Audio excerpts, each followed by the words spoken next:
Me han preguntado qué yo utilizo para grabar y este es uno de los utensilios que uso para grabar. Y ya que tenía este video por aquí guardado, bueno, pues decidí mostrarlo. Vamos a ver lo que tiene esto dentro.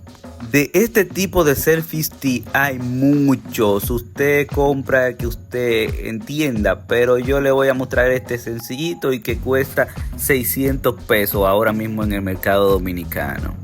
Quizás el precio está un poco elevado, pero por la utilidad que tiene, que le voy a mostrar en breve, usted verá que lo vale y barato sale. A simple vista vemos un palo de selfie normal, igualito que todos los otros, tiene su botón para que se conecte al teléfono. Ese botón que usted ve lo enciende y automáticamente lo vincula con el teléfono que va a usar.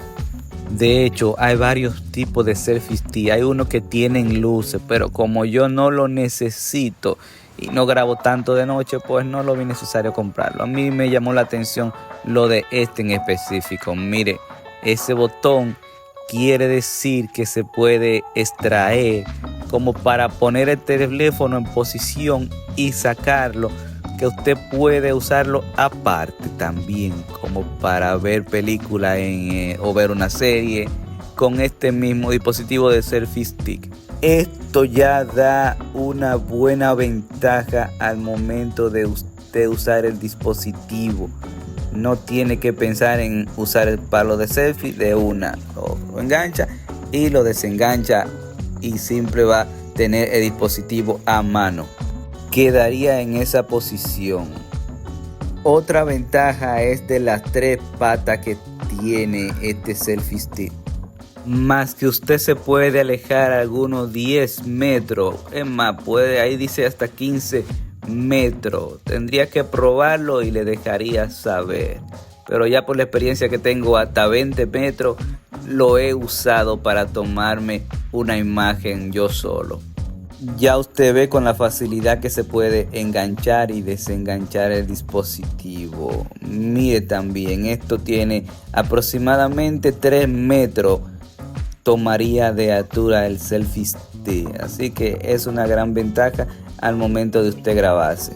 La caja también te daría algunas opciones como podría usarlo, que es sencillito, no es de mucho complicarse. Eso no hay que comenzar toda una travesía para usar este. Mira, aquí está lo que me llamó la atención de este tipo de selfie stick. Maravilloso. Así que ya usted no tendría excusa para sostener el teléfono. Usted esté en el monte, en río, playa, donde usted se encuentre, ya puede empezar un directo en su teléfono. También tiene un pequeño manual que ya se lo mostré. Ahí se lo voy a poner con más detalle. Miren, no es nada complicado. Imagínense. Ya ahí ve las múltiples ventajas de un selfie stick. Mire cómo es. Yo voy a empezarlo a usar de una vez. Así que nos vemos después. Cuídense. Adiós. Obel Walker.